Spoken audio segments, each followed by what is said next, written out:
warship foundered.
Hey team, it's Ripper here. Hope you guys are doing great. Been a while since I've done a video, and now guess what? The Puerto Rico is back, ladies and gentlemen. There, oh, and look at that first shot right there.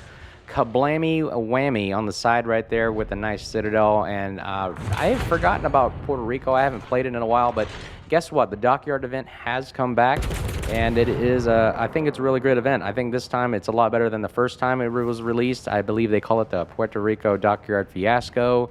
Go look it up on YouTube. It's a pretty big thing that was talked about a while back, but now it's back, and I think they did a better job releasing the Puerto Rico again as well. So, but before we begin, again, I want to thank everybody that has helped us grow the channel. We are growing like crazy, on our way to 700 subscribers right now. We can't thank you guys enough.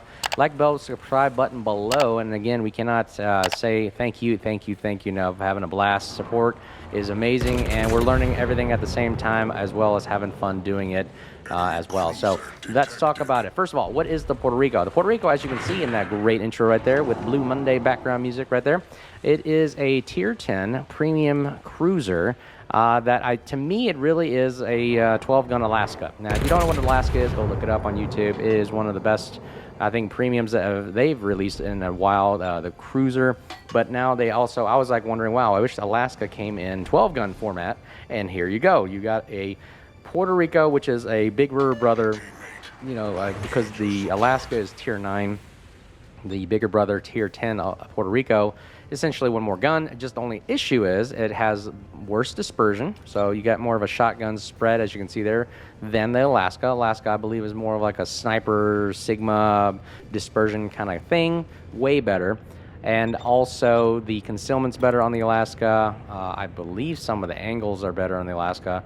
Puerto Rico is pretty rough to shoot all those 12 guns. I've tried to play it just kind of like Alaska style, where I nose in and kind of drive at somebody, and then I bring in the 12 guns at the last minute when I need it. It's got radar, it's got hydro, it's got heals. It's actually got a worse fire cooldown and flooding cooldown than the Alaska, I believe. So you got to build into trying to maintain and manage the damage con as well. The really good thing I think about the Alaska is the shells. I believe it has better improved shell angles, so you can be at a higher. The shells don't have to be at 45 degrees or less to hit. They actually can be, I think, greater improved AP ballistics. So that means, ships can sail angle against your firing angles, but honestly, your shells are going to get them no matter what. As you can see here, let's see if we can take a couple shots at the Napoli. It doesn't matter what angle he's at, we're going to get some kind of a damage. And as you can see here with that first shot, now let's see this one. Shell arc is, you got to really lead some good angles there. Look at that, boom, 5,000 damage right there. 5,900 damage with a couple 2,000, 7,000 damage on a couple salvos right there is pretty awesome. The reload's a little bit longer than Alaska. That's the one thing I don't like about it. So you got to build in for faster gun reload, in my opinion. You can build for, I would say, range. But with the dispersion and the Sigma the way it is, I just don't feel the the Puerto Rico is really that good of a long-range kind of a cruiser.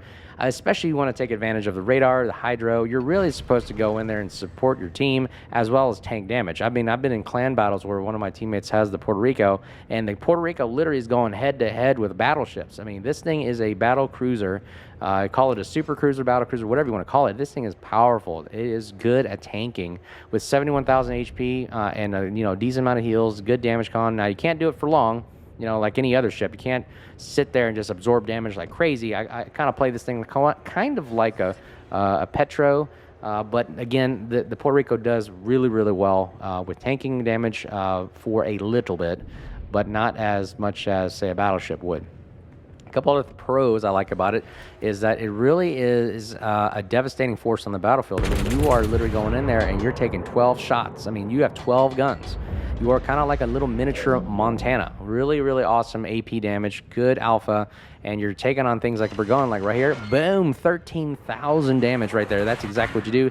As why Jink, because I knew that Burgoyne was going to fire at us. He's got that reload booster, and he doesn't realize I've also got brakes. I just turn on the brakes, turn a little bit angle away. He's 17 kilometers. His his dispersion is not that great as well at range.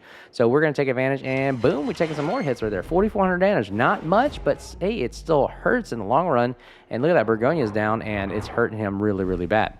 So a couple other bad things. Let's talk about some of the bad things that I don't like about the Puerto Rico. One is the concealment. Concealment is, I mean, you got to really build for it. It is 13, I believe, when we're not firing. I think back in the day it used to be 14. It was pretty horrendous. You would get spotted from the moon. But as you can see right there, we went undetected in our 13-kilometer detection range. Not the greatest. That's why I like the other cruisers better. Maybe you can, especially with the Russian cruisers, you got 12-kilometer radar. We only have 10. So you got to drive another 3 when you get spotted, if you do get spotted. That's why RPF on this thing is really a must, I believe. That way you can drive in and hunt down hunt down destroyers. And that helps a lot with the battlefield, I would say, balance. The other downsizing is that this thing, when it came out, was expensive. I mean, the dockyard event at the very beginning was almost impossible to do. I just said, you know what, I'm not going to waste my time. I got a life. I'd rather just spend money and get it over with. And I didn't think it would come back, but fortunately, it has come back now in the dockyard event, and also it's available for money and doubloons. And the good thing about this time, now it is available for people that have already got the Puerto Rico, like me. They made available a thing called a Puerto Rico certificate, which then allows you to trade it in for things like steel, research bureau points, or coal, or doubloons. And I'm honestly going to take the steel because, I mean, the steel ships are one of the rarest and the most expensive, and it's hard to get. Research bureau ships, I already have most of them. I don't need them. Coal ships, we collect coal every time anyway, so I don't need the doubloons. You can buy doubloons whenever. I prefer steel because steel is probably one of the hardest resources to get. It takes a while and it takes grinding, as well as there is tons and tons of steel ships right now. So again, if you don't know, let me explain that again. If the dockyard event, you can complete the combat missions or just playing the game, and you kind of unlock stages, which builds the ship like any other dockyard event. This one, you can buy starter packs. You can use doubloons to buy them and so forth to unlock subsequent events or stages. And then once you complete it, you get either the Puerto Rico, like I just talked about, or if you already have it, you get a ticket that you can trade in for resources. The other cool stuff is always a dockyard event. If you complete it early, you can use the completed stages and events to get steel, which I think is a very, very good plus. So you're also getting tons and tons of steel out of this event. So I think this is a really, really great event.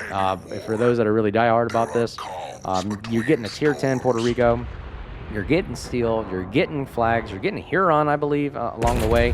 So really, really awesome event, as we talked about. So now here's some of the powerful attributes that we're going to show you right now, turning in towards the Napoli. Okay, I know the Shimakaze is out in the distance. The closest target RPF is pointing to is the Shimakaze, who's somewhere in the middle of the islands.